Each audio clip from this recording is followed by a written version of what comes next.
মুহাম্মাদুর রাসূলুল্লাহ সাল্লাল্লাহু আলাইহি ওয়াসাল্লাম। সুবহানাকা লা ইলমা লানা ইল্লা মা 'আল্লামতানা ইন্নাকা আনতাল আলিমুল হাকীম। আলহামদুলিল্লাহ, আজকের জামিয়া দারুল উলুম বাংলাদেশ কর্তৃক আয়োজিত দোয়ার মাহফিলের সম্মানিত প্রধান অতিথি এবং দেশবর্ণ ওলামা হযরত মঞ্চে উপস্থিত আমার প্রাণপ্রিয় মুসল্লি ভাইয়েরা, পর্দার আড়ালের মা ও বোনেরা, আল্লাহ পাকের দরবারে শুকর আদায় করা দরকার। এইরকম একটা মজমার মধ্যে আসার, বসার, কিছু সময় কাটানোর যে তৌফিক দিয়েছেন, সেজন্য সবাই দিল থেকে শুকর আদায় করে আলহামদুলিল্লাহ। ভাই, শুকর আদায় করা দরকার। আল্লাহ তাআলার কাছে শুকর আদায় করা এটা বেশি পছন্দ। কোরআনে কারীম শুরু করেছেন আলহামদু দিয়ে, সুবহানাল্লাহ। কি দিয়ে করেছেন? সবাই বলেন কি দিয়ে? সূরা ফাতিহা। প্রত্যেকে কেউ না পারলে অন্তত এই শব্দটা পারে, আলহামদুলিল্লাহ। জোরে বলেন, কি বলছে? শুরুই করেছেন আলহামদু দিয়ে, অর্থাৎ আল্লাহ তাআলা শুকর আদায় করা তার কাছে বেশি পছন্দ। এই জন্য আসতে পেরেছি। অত্র এলাকার মধ্যে যত মানুষ বাস করে, যদি সমস্ত মানুষ এখানে আসতেন তাহলে এই রকম মাঠের কমপক্ষে 100টা লাগতো। আর যদি এইখানে আজকে মাহফিলের আয়োজন না হয়ে একটা গুনার আয়োজন হইতো, উলঙ্গ বেহায়াপনা নর্তকীকে এনে নাচাইতো, যেখানে শুধুই জাহান্নামের ওয়াদা, সেই রকম একটা পরিবেশ যদি হইতো, কোথায় দোকান আর কোথায় অফিস, সবাই বললো আজকে ড্রামা চলবে, চলো মিছিল দিয়ে জোয়ারের মতো চলে আসতো, আর গুনাহ যা নিয়ে এসে তার চেয়ে বহুগুণ গুনাহ মাথায় নিয়ে চলে যেত। বলেন নাউযুবিল্লাহ, জোরে বলেন নাউযুবিল্লাহ। আসতে পারা এটা আমার কাবিলিয়ত নয়, বরং ওই রব আমাকে নিয়ে এসেছেন। कहा मैं और कहा ये नकाहत गुल, नसीमे सुबह तेरी मेहरबानी है, ये तलब भी तेरे करम का सदका है, ये आग लगते नहीं लगाई जाती है, ये कदम उठते नहीं उठाई जाती है, मैं आना नहीं बुलाया गया, मैं आना नहीं बुलाया गया। আমি তো আসি নাই, এই যে আমার আশার দিলের মধ্যে একটা তামান্না, আগ্রহ, ওই আল্লাহ তাআলাই তৈরি করে দিয়েছেন, সুবহানাল্লাহ। যারা আসতে পারে নাই, দেখেন ফেসবুকে তো ডুব দিয়েছে, ফজরের আজান হয়েছে, জোহরের আজান হয়েছে, মাগরিবের আজান হয়েছে, এশার আজান হয়েছে, ওই আল্লাহর বান্দার কানে দিয়ে আজানের শব্দ ঢুকে নাই। এই যে আমি আসতে পেরেছি, এটা আমি আসি নাই, বলায়া গিয়ে আমাকে ডেকে নিয়ে আসা হয়েছে। আমি এখানে বসি নাই, আমাকে বসানো হয়েছে। যাদেরকে আল্লাহ তাআলা মহব্বত করেন, ভালোবাসেন, নারী হোক আর পুরুষ হোক, দেখবেন সে ঘরের মহিলা হইলে ঘরের ভিতরে বসে তারা বয়ান শুনতেছে। পুরুষ যারা আল্লাহ মহব্বত করেন তারা এখানে চলে আসছে। আর এখনো দেখেন রাস্তার মধ্যে অনেকে বসা। আল্লাহ আমাদের সবাইকে দ্বীনের সাথে লেগে থাকার তৌফিক দান করুন। ভাই দোস্ত, আমি শুরুতে একটা আয়াত পড়েছি। আল্লাহ তাআলা কোরআনে কারীমে বলতেছেন, আলাম ইয়ানি লিল্লাযীনা আমানু আন তাখশা কুলুবুহুম লিযিকরিল্লাহ। ও মানুষ, তোমাদের কি এখনো সময় আসে নাই আল্লাহ পাকের ইয়াদ করার জন্য? কি তোমাদের এখনো স্মরণ আসে নাই? আল্লাহ তাআলা জিকির করার কি সময় আসে নাই? তুমি আল্লাহ তাআলা জিকির কখন করবা? কারণ তোমার হায়াত তো সামান্য। তুমি দেখতেছো দৈনিক অনেক মানুষকে, দৈনিক না হয় মাসিক, মাসে না হইলে বৎসরে কমপক্ষে কয়েকটা জানাজা তো আমরা পড়তেছি, কয়েকজন লোককে তো আমরা মাটিতে দাফন করতেছি, নিজে গোসল দিচ্ছি, জানাজায় শরীক হইতেছি। এর পরও কি, এগুলো দেখার পরও কি তোমার আকলের দরজা এখনো খোলে না যে তুমি আল্লাহকে ডাকবে? তোমার আকলের দরজা কি এখনো খুলতেছে না যে আল্লাহর সামনে তোমাকে দাঁড়াইতে হবে? তুমি মানুষের খাট বহন করতেছ, তুমি কি এই কথা মনে করো না তোমাকে একদিন বহন করবে? তোমাকে একদিন বহন করবে। ইমাম গাজ্জালি রহমাতুল্লাহ তিনি বলতেছেন, ওয়াইদা হামালতা ইলাল কুবুরি জানাজাতান ফাআলাম বিআন্নাকা বা'দাহা মাহমুল। ওয়াইদা হামালতা ইলাল কুবুরি জানাজাতান ফাআলাম বিআন্নাকা বা'দাহা মাহমুল। তিনি বলতেছেন, দুনিয়ার মানুষ, তুমি যখন আজকে কোন মৃত ব্যক্তিকে বহন করো, তুমি যখন আজকে কোন মৃত ব্যক্তিকে বহন করতেছো, ফালাম বিআন্নাকা, তুমি জেনে রাখো, বিআন্নাকা বা'দাহা মাহমুল, একটা মৃত ব্যক্তির সাথে তুমি যেই রকম মুআমালা করতেছো, সে যখন মৃত্যুবরণ করে মানুষ, সমাজের মানুষ কয়েক গ্রুপ ভাগ হয়ে যায়। এক নম্বরে তারা মসজিদে, কেউ বলে আমি মসজিদে এলান করে আসি, অমুকের বেটা অমুক এই সময়ের মধ্যে অমুকের নিজ বাসার মধ্যে অথবা হাসপাতালে মৃত্যুবরণ করেছে, জানাজার টাইমটা এলান করা হয় আর বলা হয় রুহের মাগফিরাত কামনা করার জন্য। কেউ বলে আমি গরম পানি করতেছি, কেউ বলে আমি বাজার থেকে কাফনের কাফন নিয়ে আসতেছি, কেউ বলে আমি কবর খনন করতে যাচ্ছি, কেউ বলে আমি বাঁশ কাটতেছি, কেউ বলে আমি আতর নিয়ে আসতেছি, কেউ বলে গোসলের ব্যবস্থা করতেছি, কেউ বলে জানাজার মাঠটা আমি পরিষ্কার করতেছি, কেউ বলে আমি ইমাম সাহেবকে খবর দিয়ে আসতেছি জানাজায় যেন শরীক হয়, জানাজার নামাজ পড়ায়। এরপরে জানাজার পরে কাঁধে বহন করে কবরের কাছে নিয়ে যায়, কবরের দিকে নিয়ে যায়। এই কথাই বলতেছেন, ওয়াইদা হামালতা ইলাল কুবুরি জানাজাতান, ওয়াইদা হামালতা ইলাল কুবুরি জানাজাতান ফাআলাম বিআন্নাকা বা'দাহা মাহমুল। তুমি জেনে রাখো, আজকে তুমি যাকে বহন করতেছো, অদূর ভবিষ্যতে তোমাকেও এইরকম খাটের মধ্যে বহন করা হবে। তোমার বাড়ির মসজিদের মধ্যে একটা গাড়ি আছে, প্রত্যেকে এই গাড়িতে একবার উঠতে হবে, একবার উঠে একবারই নামা, দ্বিতীয়বার কেউ উঠবেও না, দ্বিতীয়বার কেউ নামবেও না। অদুস্ত, এই জন্য আল্লাহ তাআলা বলতেছেন, আলাম ইয়ানি লিল্লাযিনা আমানু আন তাখশা কুলুবুহুম লিযিকরিল্লাহ। মানুষ, তোমার কি এখনো তোমার রবের স্মরণ করার কি সময় আসে নাই? মৃত্যুর কথা কি স্মরণ করার তোমার সময় আসে নাই? আবার একজন কবি বলতেছেন, লাউ কানাতিদ দুনিয়া তাদুমু লিআহলিহা লাকানা রাসূলুল্লাহি হাইয়্যাও ওয়া বাকিয়া। লাউ কানাতিদ দুনিয়া তাদুমু লিআহলিহা লাকানা রাসূলুল্লাহি হাইয়্যাও ওয়া বাকিয়া। বলেন আমাদের রাসূলের নাম কি? আমাদের রাসূলের নাম কি? বলেন আমাদের নবীর নাম হলেন মুহাম্মদ সাল্লাল্লাহু আলাইহি ওয়াসাল্লাম। আমাদের রাসূলের নাম কি? জোরে বলেন, সবাই জানি তো? দেখেন দোস্ত, ওই কথাই বলতেছেন, লাউ কানাতিদ দুনিয়া তাদুমু লিআহলিহা। দুনিয়ার মানুষ যদি দুনিয়াতে চিরস্থায়ী হইতেন, দুনিয়ার আহাল, দুনিয়াতে বসবাসকারী মানুষ যদি দুনিয়াতে চিরস্থায়ী থাকতেন, লাকানা রাসূলুল্লাহি হাইয়্যাও ওয়া বাকিয়া। তখন রাসূল সাল্লাল্লাহু আলাইহি ওয়াসাল্লাম যাকে সৃষ্টি না করলে এই পৃথিবীর কিছুই সৃষ্টি হইতো না, গোটা সৃষ্টির মধ্যে কোনো কিছু সৃষ্টি হইতো না। ওই রাসূল সাল্লাল্লাহু আলাইহি ওয়াসাল্লাম যখন চলে গেছে, আমাকে অবশ্যই চলে যেতে হবে, আমাকে অবশ্যই চলে যেতে হবে, আমাকে অবশ্যই। বলেন না, রাসূলই যখন থাকতে পারে নাই, যিনি হইলেন আল্লাহর পরে যার মর্যাদা, যার সম্মান, যার মর্যাদা, তিনি যখন দুনিয়ার থেকে চলে গেছে 1447 বছর আগে, 1450 বছর আগে তিনি যখন চলে গেছেন, দোস্ত 1450 বছর এখানে কেউ হায়াতও পাবে না, 1450 বছর হায়াত কেউ পাবো না আমরা।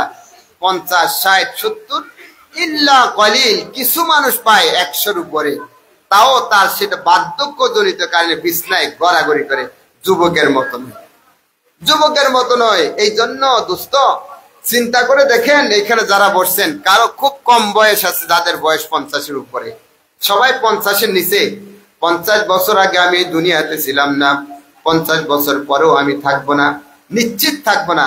যদি থাকি সেটা মানে এক্সপায়ার এজ, অতিরিক্ত একটা বয়স হবে। এটা কোনো মানে আমার যৌবনের মতো যেরকম হবে ওইরকম হবে না, ওইটা বার্ধক্যজনিত অসুখ বিসুখের মতো ওই হায়াতটা হবে।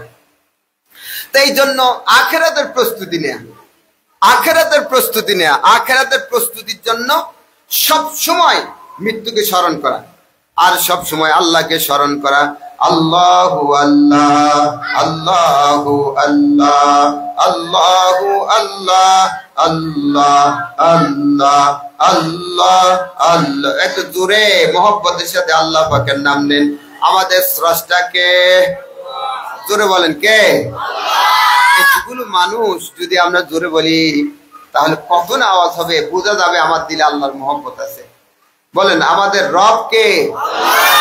আমাদেরকে যেতে হবে কার কাছে? আমাদের গুনাহ মাফ করনেওয়ালা কে? আমাদেরকে জান্নাত দেওয়ার মালিক কে? আমাদেরকে জাহান্নাম থেকে মুক্তির মালিক কে? আরো জোরে বলি কে? বলেন একটা আঙ্গুলের আল্লাহ, মহব্বতে বলেন আল্লাহ, আল্লাহ। আমাদেরকে যখন নিয়ে এসেছেন মাফ করে দেন আল্লাহ। বলেন আমরা আসি নাই, বলেন আমরা আসি নাই, আমাদেরকে নিয়ে আসা হয়েছে, আমাদেরকে নিয়ে আসা। এতে আরো কত লক্ষ লক্ষ মানুষ এত ঘনবসতি, ঠিক না? বাছাই করে নিয়ে এসেছেন। বলেন আমাদেরকে বাছাই করে, বলেন আয় আল্লাহ নিয়ে যখন এসেছেন আমাদেরকে মাফ করে দেন। জোরে বলেন আমাদেরকে মাফ করে দেন। আয় আল্লাহ মাহরুম করে দিও না। এই জন্য দোস্ত বেশি বেশি করে আল্লাহ জিকির করা। আল্লাহ পাক কোন ইবাদতের ব্যাপারে বেশি জিকির করতে বলেন নাই।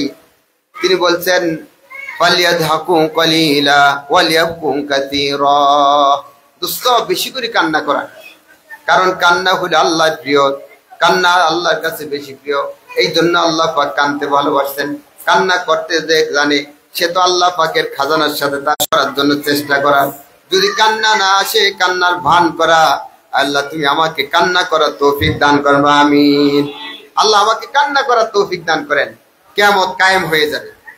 কিয়ামত যখন কায়েম হয়ে যাবে তখন একটা মানুষ আসবে তার আমল নামার মধ্যে কিছুই নেই, একেবারে কিছুই নাই। সে মাফ করবে যে এরকম কোনো কিছু নেই, আমলও নাই, সব গুনাহ আর গুনাহ।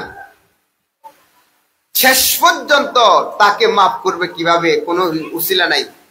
সে দেখতেছে কিছু লোককে আল্লাহ মাফ করতেন, তারা দুনিয়াতে কান্না করেছে। ওই লোকটা নিজের চোখের পাপড়ি, এই যে চোখের পাপড়ি, একটা চুল চুল দেখছেন, চোখের পাপড়ি আছে না? এই চোখের একটা পাপড়ি, একটা পাপড়ি, সেখানে সাগর পরিমাণ পানি নাই, এক গ্লাস পরিমাণ পানি নাই, সামান্য একটু পানি আছে, লেগে আছে, এক ফোঁটাও না, ফোঁটার 100 ভাগের 1 ভাগ ধরেন, একটু লেগে আছে। আল্লাহ পাকের কাছে ওই পানিওয়ালা চোখের পাপড়িটা নিয়ে দিয়ে জমা দিবেন। আল্লাহ দুনিয়ার মধ্যে তোমার ভয়ে আমি কান্না করেছিলাম, আল্লাহ তোমার জাহান্নামের ভয়ে কান্না করেছি। এই যে জাহান্নামের ভয়ে কান্না করেছি, এই চোখের পাপড়ির মধ্যে যে পানিটুকু আছে ওই পানির উসিলায় তুমি আমাকে মাফ করে দাও। সুবহানাল্লাহ। আল্লাহ তাআলা রহমত ধসে এসে যাবে। আমার বান্দা মাফ চাওয়ার মতো কোনো কিছুই নাই, কিন্তু একটা ভিজা চোখের পানি নিয়ে এসেছে।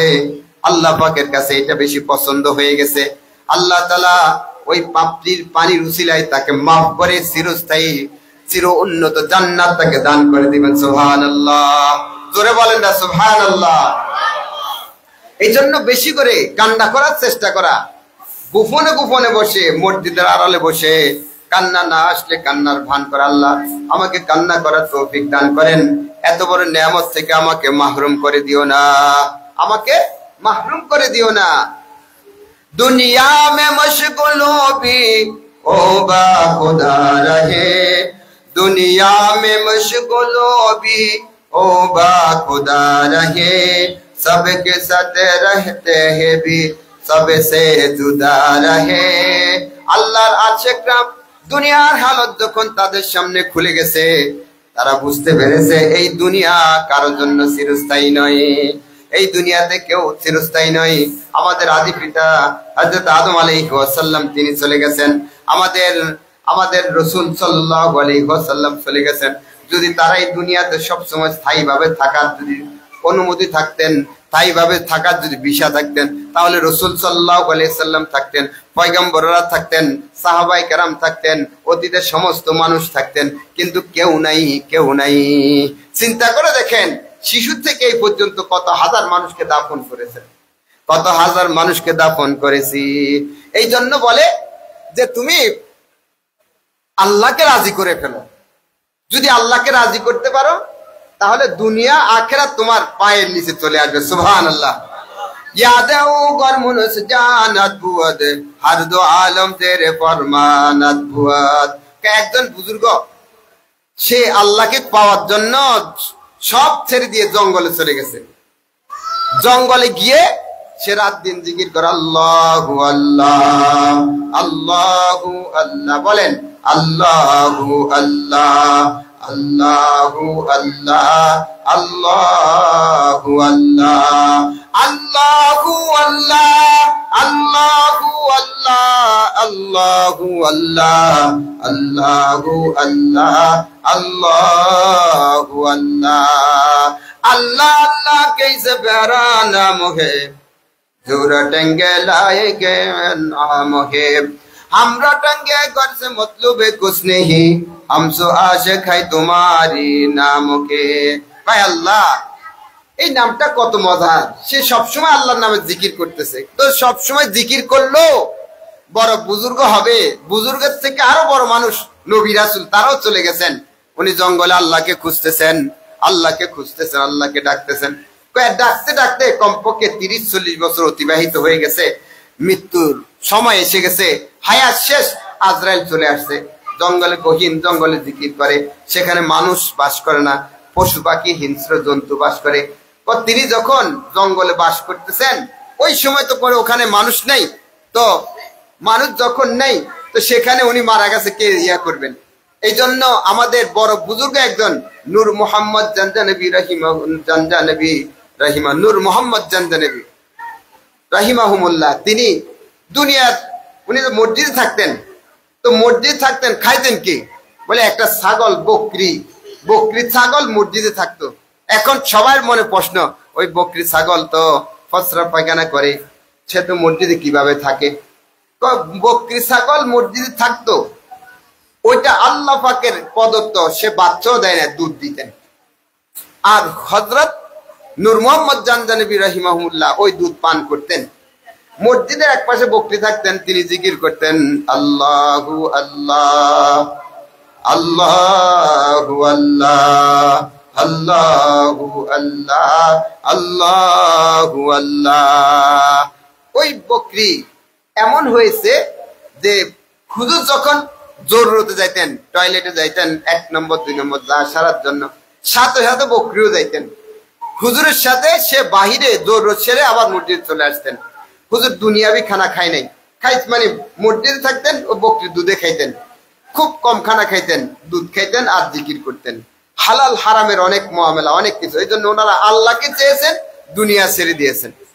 তো এই বুজুর্গ, যেই বুজুর্গ জঙ্গলে মানে জিকির করতেছে, সে বসে বসে গোপনে গোপনে জিকির করে, দুনিয়া মে মশগুলো ভি ও বা খুদা রহে, दुनिया में मशगूलो भी वो बाखुदा रहे, सबके साथ रहते हैं भी सबसे जुदा रहे, सबके साथ रहते हैं भी सबसे जुदा रहे। দুনিয়ার মধ্যে এইখানে এমন আল্লাহ বান্দারা আছে, তারা সবার সাথে আছে, সবার থেকে পৃথক আছে। সবার সাথে থাকার পরেও সবার সাথে পৃথক, কথাটা বুঝতে কঠিন কিন্তু সহজ। সবার সাথে আছে, আবার সবার মাঝে থাকার পরেও সবার থেকে পৃথক। এটা কেমন কথা? বলে তারা তো আল্লাহকে পেয়েছেন, আল্লাহকে চেয়েছেন, দুনিয়ার মানুষের সাথে বসছেন, বসে হাসতেছে, কথাও বলে, পানও খায়, চাও খায়, কিন্তু তার দিল এই মানুষের সাথে নাই। তার দিলটা সবসময় আল্লাহর সাথে।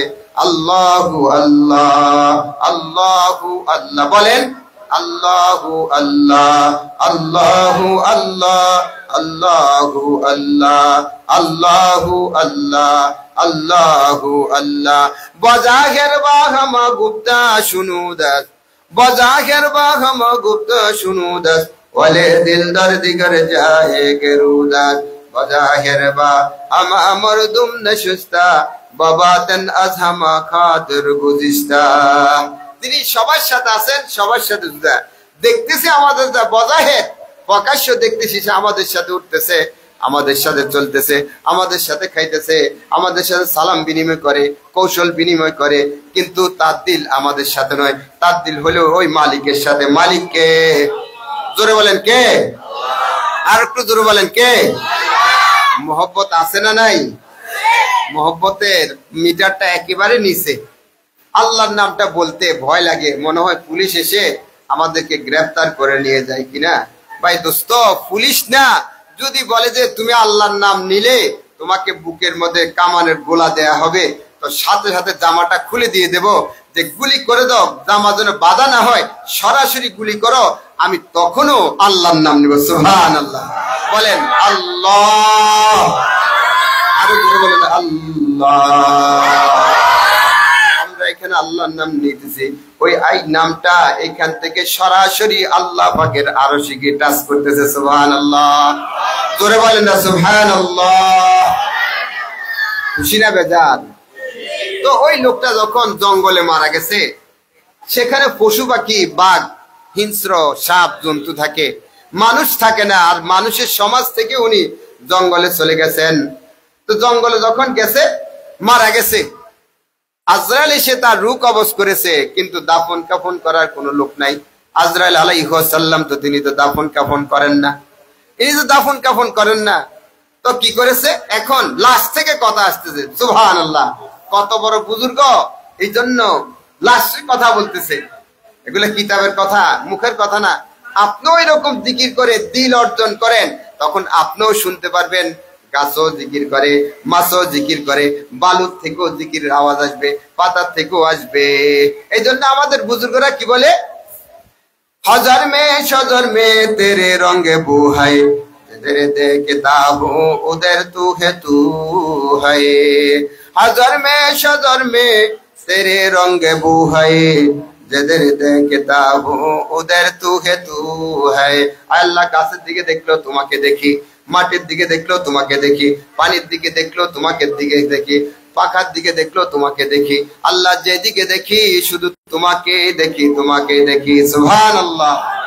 এটা আসবে কখন, যে জিকির করে করে করে করে নিজের কলবকে পরিষ্কার করেছে, তার সামনে আল্লাহ ছাড়া আর কিছুই দেখে না সে। সুবহানাল্লাহ। দরকার আছে কিনা? তো ওই ব্যক্তি এখন তার লাশে কথা বলে, লাশে কথা বলতেছে, लाश मेरी के ऊपर ही है बेकफन, क्या कफन मिलता नहीं है बाजारों में। সে বলে, আমার লাশ কেন জঙ্গলে পড়ে আছে, क्या कफन मिलता नहीं है बाजारों में, কাফন বুঝি বাজারের মধ্যে নাই। আমার জন্য বুঝি কাফন বাজারের মধ্যে নাই। একজন সাধারণ থেকে সাধারণ মানুষ যখন মৃত্যুবরণ করে, যখন একজন সাধারণ মানুষ মৃত্যুবরণ করে, তার সামাজিক কোনো মর্যাদা নাই, একেবারে রাস্তার ফুটপাতের লোক। ওই লোকও যখন মৃত্যুবরণ করে, সাথে সাথে সমাজের সমস্ত মানুষ এক হয়ে যায়। বলে, হতে পারে সে পাগল, হতে পারে রাস্তার মধ্যে থাকে, হতে পারে ডাস্টবিনের খানা খাইতো, হতে পারে উলঙ্গ চড়ত, এখন তো তার আর কেউ নাই, দুনিয়ার থেকে চলে গেছে। সব মানুষ এক হয়ে যায়, আর এক হয়ে তখন দোয়া করে, তার জন্য দাফনের ব্যবস্থা করে, কাফনের ব্যবস্থা করে, জানাজার ব্যবস্থা করে। আর কেউ না করলেও প্রশাসনের লোক আইসা বেওয়ারিশ লাশ হিসেবে তাকে দাফন করে। এই ব্যক্তি বলতেছে, আল্লাহ, আমি তো তোমাকে পাওয়ার জন্য সংসার ছেড়েছি, বিবি ছেড়েছি, সন্তানাদির মোহব্বত ছেড়ে দিয়েছি। আল্লাহ, তুমি কোথায় লুকে আছো, একটু ধরা দাও। 30টা বছর জঙ্গলে পশু ছাড়া আমার কেউ সাথী নাই, তোমাকে পাওয়ার জন্যই তো জঙ্গলের মধ্যে আমি অবস্থান করতেছি, তুমি একটু ধরা দাও। এইভাবে হায়াতটা কাটিয়েছে। এখন আমার মৃত্যু হয়েছে, দুনিয়ার কোনো মানুষ জানে না, দুনিয়ার কোনো মানুষের সাথে আমার কোনো সম্পর্ক নাই, জঙ্গলে কোনো মানুষ থাকে না। লাশ মেরি কেউ পরি হ্যায় বেকাফন, क्या কাফন মিলতা নিহি হ্যায় বাজারো মে। তো বাজারে বুঝি আমার জন্য কাফন শর্ট পড়েছে, আমার জন্য কাফন বুঝি বাজারের মধ্যে নাই, বাঁশ মুড়ার মধ্যে বুঝি বাঁশ নাই, একটু জায়গাও বুঝি নাই আমার লাশটা দাফন করার জন্য। আল্লাহ, তুমি আমাকে দাফন করার ব্যবস্থা করে দাও। এই কথা যখন বলছে, সাথে সাথে লক্ষ লক্ষ মানুষ বলে এই লোক তো কোনো সাধারণ মানুষ না। যার লাশটা কথা বলে এই লোক কোনো সাধারণ মানুষ না। সাথে সাথে সমস্ত মানুষ লাইনকে লাইন, শত শত মানুষ, হাজার হাজার মানুষ তার জানাজার জন্য উপস্থিত হয়ে গেছে। সুবহানাল্লাহ। दुनिया में मशगूलों भी ओ बा खुदा रहे, सबके साथ रहते हैं भी सबे जुदा रहे। সবার সাথে আছে, সবার থেকে পৃথক।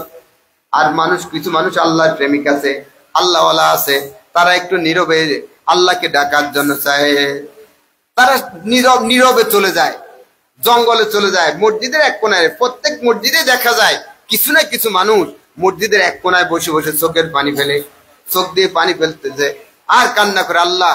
এটা বেশিরভাগ বৃদ্ধ।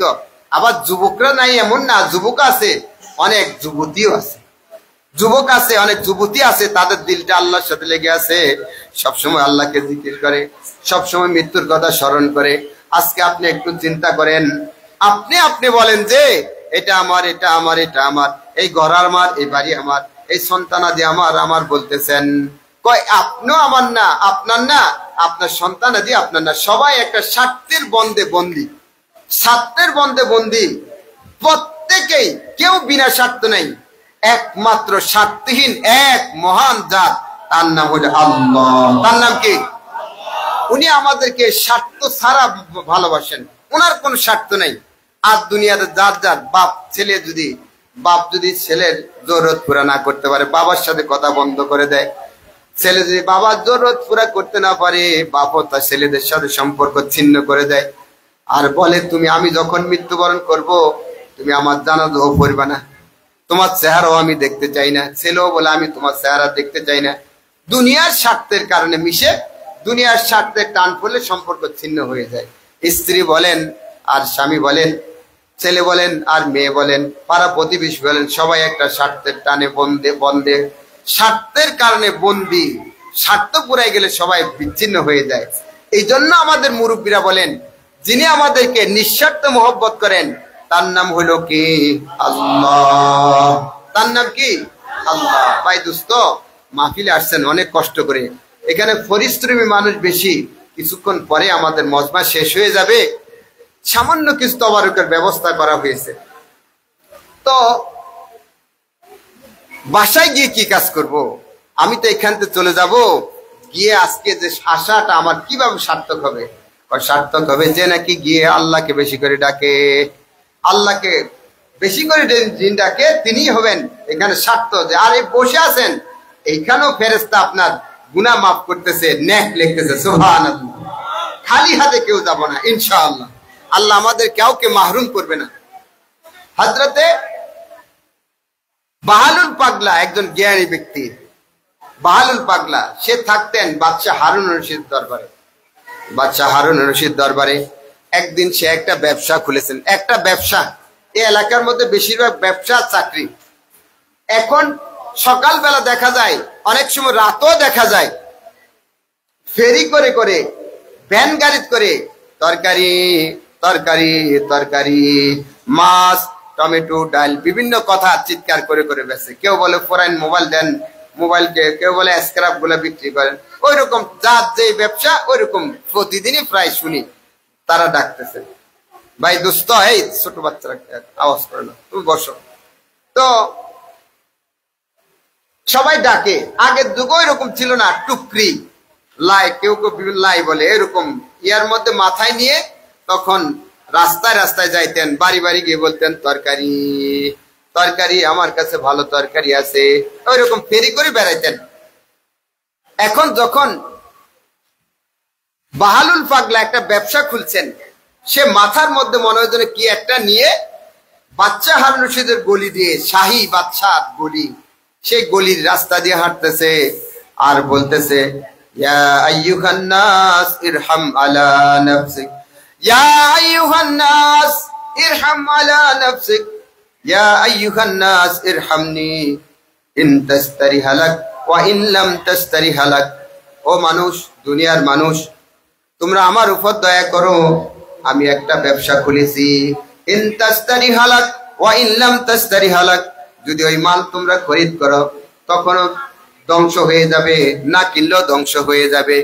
আমি এমন একটা মাল কিনেছি, মাল ব্যবসা শুরু করেছি, ওই ব্যবসার মাল যদি তুমি খরিদ করো তখনও ধ্বংস হবে, আর ব্যবসার মূল মাল যদি খরিদ না করো তখনও ধ্বংস হবে। আর তুমি যদি খরিদ করো তাহলে আমার একটু লাভ হবে, আমি যে মূলধন দিয়ে মাল কিনেছি ওই মালের টাকাটা আমার বাঁচবে।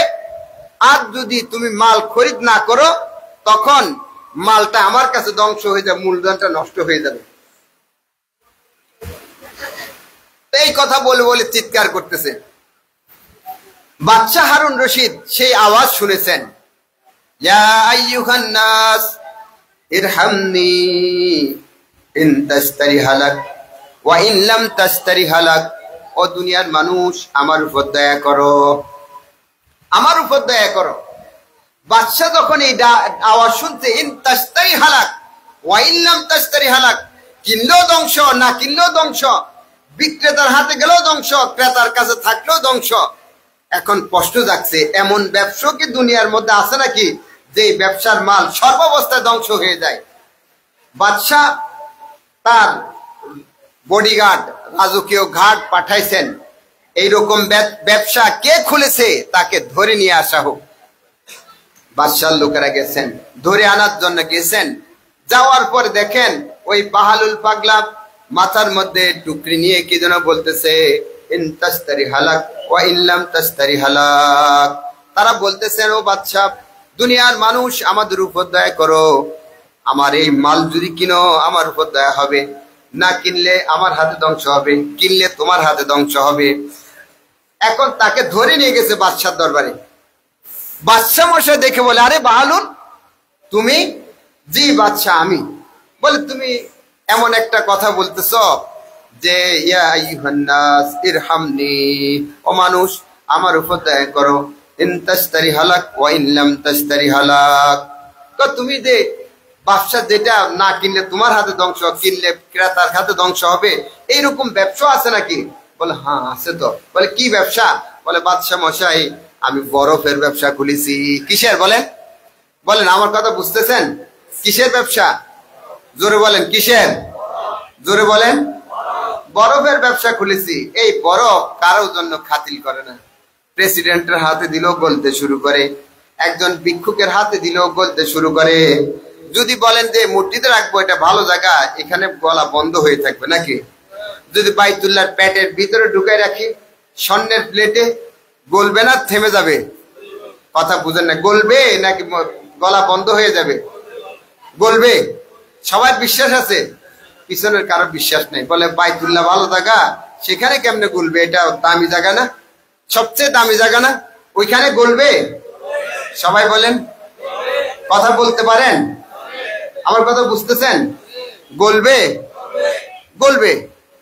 যদি আপনি নামাজ পড়েন, বরফটা রাখি, তখন বলে যে হযরত নামাজ পড়তেছে, গলা বন্ধ নাকি? হ্যাঁ, আমি নামাজ পড়তেছি, ঘড়ির কাঁটা বন্ধ করতে পারবো? ঘড়ির কাঁটা চলবে, নামাজও চলবে। তো বলে যে, বাদশা মশাই আমি একটা বরফের ব্যবসা খুলেছি, এই বরফটা আপনি যদি নামাজ পড়েন তখনও গলে, মালিকের হাতও গলে, ক্রেতার হাতও গলে, সর্ব অবস্থায় গলতেই থাকে। বলে, তুমি এই কথা দিয়ে আমাকে কি বুঝাইতে চাইতেছ? বাদশা ছিলেন ইনসাফগার বাদশা, জালেম ছিলেন না। তিনি বড় ইনসাফ ন্যায় পরায়ণ বাদশা, আবার দিনদার ছিলেন। হারুন রশিদ বাদশা বুজুর্গ ছিলেন, আমাদের মতো জালেম বাদশা না। তো উনি বলতেছেন, বাদশা মশাই আপনি যত ইনসাফের সাথে রাষ্ট্র পরিচালনা করেন, আপনাকে কিন্তু আল্লাহ তাআলা একটা নির্দিষ্ট হায়াত দিয়েছেন। ওই হায়াত যখন শেষ হয়ে যাবে, দুনিয়ার কেউ আপনাকে আটকে রাখতে পারবে না, না আপনার বাদশাহী, না আপনার সিংহাসন। যে আপনি সৈন্যের বহর নিয়ে যাইতেছেন, ওই সৈন্য বাহিনীও আপনাকে আটকাইতে পারবে না। আপনার মৃত্যু ঠিক সময় হয়ে যাবে। আপনি ইনসাফগার বাদশা হন আর জালেম বাদশা হন, দুই ধরনের বাদশা তো প্রচলন আছেই। হাজ্জাজ বিন ইউসুফ, সেও গভর্নর ছিল, বড় জালেম গভর্নর ছিল। ইনসাফগার বাদশা ছিলেন বাদশা ওমর ইবনে আব্দুল আজিজ রাহিমাহুল্লাহ, সে ইনসাফগার ছিলেন, তিনিও চলে গেছেন। জালেম বাদশাহ সেও চলে গেছেন, ইনসাফগার বাদশাহ সে চলে গেছেন। যার যার প্রাপ্য অনুসারে তারা সেখানে অবস্থান করে। যে নাকি জালেম জুলুম করেছে সে জাহান্নামে আছে, যে ইনসাফ করেছে সে জান্নাতের মধ্যে আছে। বলেন সুবহানাল্লাহ। তো বলে দোস্ত, হায়াত যখন চলে যাচ্ছে, বরফ কিন্তু কাজে লাগে, চিকিৎসার ক্ষেত্রে কাজে লাগে।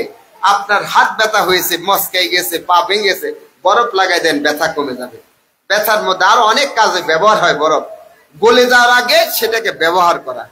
আমার হায়াত শেষ হয়ে যাওয়ার আগে আমার হায়াতকে আল্লাহ পাকের জিকিরের মধ্যে ব্যবহার করা। সুবহানাল্লাহ। জিকির করবো তো ইনশাআল্লাহ, কি বলেন? বাদশাহ তখন এই কথা শোনার পরে বাদশাহ বলেন, বাহালুল, তোমাকে তো লোকেরা পাগল বলে, আমিও তোমাকে পাগল বলি। আমি তোমাকে পাগল বলতাম, আজকে দেখলাম তোমার থেকে জ্ঞানী এই এলাকার মধ্যে কেউ নেই। সুবহানাল্লাহ। তুমি বড় জ্ঞানী যে আখেরাতের প্রস্তুতি নিতেছ, আখেরাতের প্রস্তুতি নিচ্ছ, তোমার চেয়ে বড় জ্ঞানী আর কেউ নাই, কেউ নাই। তোমার থেকে বড় ভাগ্যবান কেউ নাই। আমরা তো দুনিয়ার কিছু সম্পদ পাইলাম আর নিজে হাওয়া মে উড়তা যায়, সেখানে বাতাসে উড়ে। মানুষকে আর চোখে লাগে না, চোখে লাগে না। ঢাকা যমুনা ফিউচার বিল্ডিং এর মালিক, তার মৃত্যুর আগে কোটি কোটি টাকার মালিক, সে বলতেছেন আমার যমুনা ফিউচারের অর্ধেকটা দিয়ে দিব। ডাক্তারকে বলতেছেন আমার দিলে যে এমন ব্যথা হচ্ছে, তুমি ব্যথাটা কমাই দাও, তোমাকে আমার সম্পদের অর্ধেক দিয়ে দিব। ডাক্তার বলে, বাদশা আপনি মালিক হয়েছেন, কোটি কোটি টাকার মালিক, এই সময় আপনার কোনো টাকা কোনো কাজে আসবে না। কোনো ওষুধ এখন আর আপনার নাই, একটাই ওষুধ, আজরাইলের হাতে আপনার রুটা দিয়ে দেয়, একটাই ওষুধ, আর কোনো আপনার ওষুধ নাই। আপনার হায়াতও নাই, বরফ গলা শেষ তো শেষ, তার অস্তিত্ব শেষ, হায়াত শেষ, তো আমার দুনিয়ার জিন্দেগি শেষ। সবাই আমাকে বিদায় দেওয়ার জন্য আসবে। সবাই আয়সা প্রথম কান্না করবে, আপনি দেখবেন কান্না করে, মাও কান্না করে, সন্তানরা বাবার খাট ধরে ধরে কান্না করে, কাঁদতেছে। মা কতদিন খানা খায় না, পাগলের মতো হয়ে গেছে, গোসল করে না, চুলগুলো এলোমেলো। সন্তানের ব্যথা মা ছাড়া কেউ বুঝবে না, সন্তানের ব্যথা বাবা ছাড়া কেউ বুঝবে না। সন্তান যে কত আদরের, মা এক সময় আবেগে এসে বলে, আল্লাহ, বলেন আল্লাহ, আমার হায়াতটা নিয়ে যাও, আমার জীবনটা নিয়ে, আমার হায়াতটা আমার সন্তানকে দিয়ে দাও। এমনও মা বলে, আল্লাহ, আমার হায়াতটা আমাকে নিয়ে যাও, আমার সন্তানকে সুস্থ করে দাও, আমার সন্তানকে ফিরিয়ে দাও। এইভাবে মা আর্তনাদ করতে থাকে। মা এক জায়গায় বসে আছেন, চিৎকার করে করে কান্না করে, কান্না করতেছে। কিছু খাইতে দিলেও খায় না, পান করতে দিলেও পান করে না। বলে, আমার আদরের সন্তান আমাদেরকে রেখে চলে গেছে, আমাদেরকে রেখে চলে গেছে। নিয়ম তো এটা ছিল, নিয়ম তো এমন ছিল যে আমাদেরকে তিনি মাটি দিবেন, আমাদের সন্তান আমাকে গোসল দিবে, আমার জানাজার বহন করবে, আমার জানাজা পড়বে, কবরে আমার লাশটা আমার সন্তান নামাবে। আজকে নিয়মের ব্যতিক্রম হয়ে গেছে, আমি তার জানাজা বহন করতেছি। বাপই জানে সন্তানের জানাজা বহন করা কত কঠিন, সন্তানের জানাজা বহন করা কত কঠিন। এই জন্য ভাই দোস্ত, আল্লাহকে রাজি করতে পারলে দুনিয়া এসে যাবে। ইয়াদেও গরমুনস জানাত বুয়াত আর দো আলম জেরে ফরমানাত বুয়াত, ইয়াদেও সরমায়ে মাবুয়াত আর গাদাজ ইয়াদেও সুলতা বুয়াত। আল্লাহ আল্লাহ আল্লাহ আল্লাহ, এই যে জিকির করতেছে, এটা বৃথা না, জোরে বলেন। এগুলো আমলনামায় লেখা হচ্ছে। আল্লাহ আল্লাহ আল্লাহ আল্লাহ আল্লাহ আল্লাহ আল্লাহ আল্লাহ আল্লাহ আল্লাহ আল্লাহ আল্লাহ আল্লাহ আল্লাহ আল্লাহ আল্লাহ আল্লাহ আল্লাহ। ভাই দোস্ত, একটু কবরের কাছে গিয়ে চোখের পানি ফেলেন। ও কবর, তোমার মধ্যে আমাকে আসতে হবে। একজন সাহাবা মৃত্যুবরণ করার আগে অন্য সাহাবাদেরকে বলতেছেন, আমি যখন মৃত্যুবরণ করব তোমরা আমাকে কি দিয়ে দাফন করবে, তোমরা আমাকে কি দিয়ে দাফন করবা? ওই সাহাবারা বলতেছেন, আমিরুল মুমিনিন, আমরা আপনাকে নতুন কাফন দিয়ে দাফন করব, নতুন কাফন দিয়ে আপনাকে দাফন করব। বলে, আরে নতুন কাপড় তো জীবিতদের দরকার, মরার পরে মৃত্যুবরণ করার পরে এই কাপড় কারো কবর থেকে বাহিরে যাবে না, এই কাপড়ের সীমানা এই কাফনের গন্তব্যস্থান হলো কবর পর্যন্ত।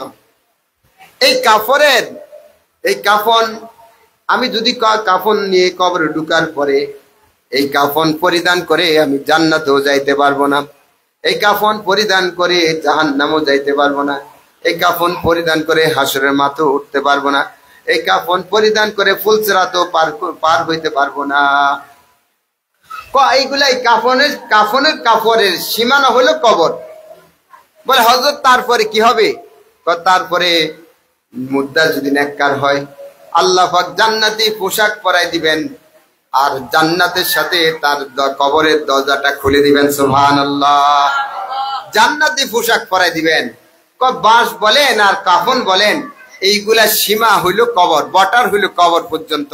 এগুলা কবর থেকে বের হবে না, কবরে থেকে যাবে। নেককার হইলে তার জন্য, নেককার যদি হয় তার জন্য জান্নাতের পোশাক চলে আসবে, জান্নাতি পোশাক পরিধান করে দেওয়া হবে। আর যদি বদকার হয় জাহান্নামের পোশাক পরে দেওয়া হবে আর জাহান্নামের সাথে তার সম্পর্ক করে দেওয়া হবে। নাউজুবিল্লাহ, নাউজুবিল্লাহ। বলে ভাই দোস্ত, তাহলে কবরের আমাদের সঙ্গী কে? কবরে কেউ যাবে না, কেউ না, একজন থাকবে, আমার আমল থাকবে আর একজন থাকবে, তিনি নাম তার হইলেন নাম আল্লাহ। বলেন কে? আমার কবরের সাথে কে? একজন, তিনি হইলেন আল্লাহ। তিনি আমার জন্মের আগেও ছিলেন, মায়ের গর্ভে থাকা অবস্থা আছেন, মায়ের গর্ভ থেকে বের হয়ে দুনিয়াতে আসার পরও আছেন, কবরও আছেন। যদি নেককার হয় জান্নাত পর্যন্ত আল্লাহর রহমত আমার সাথে থাকবে। সুবহানাল্লাহ। এশকবা মুরদানা বশদে ফায়দার, এশকরাবা হাইয়ুবা কাইয়ুমেদার, এশকবা মুরদানা বশদে ফায়দার, এশকরাবা হাইয়ুবা কাইয়ুমেদার। কই যে তোমাকে বলতেছে ভাই, ভালোবাসা করলে ওই এমন একজনের সাথে করো যার কোনো পরিবর্তন নেই। অনেক ভালোবাসা, আজকাল ভালোবাসা রাস্তায় গলি গলি বিক্রি হয়, গলি গলি, এগুলা কোনো মূল্য নেই, বৈধ অবৈধ। আজকে অবৈধ ভালোবাসার প্রেমিক প্রেমিকও কবরের মধ্যে, বৈধ ভালোবাসা স্বামী স্ত্রী ভালোবাসা তারও অসংখ্য কবরের দেশে চলে গেছে। কেউ ভালোবাসা, দুনিয়ার ভালোবাসা পরিবর্তনশীল, পরিবর্তনশীল ভালোবাসা। মানুষ যখন 16 বছরের যুবক হয়, 16-17 বছর যুবতী, তার চেহারা গঠন থাকে একরকম, আর 80 বছর 60 বছর হইলে তার অবস্থা হয় একরকম।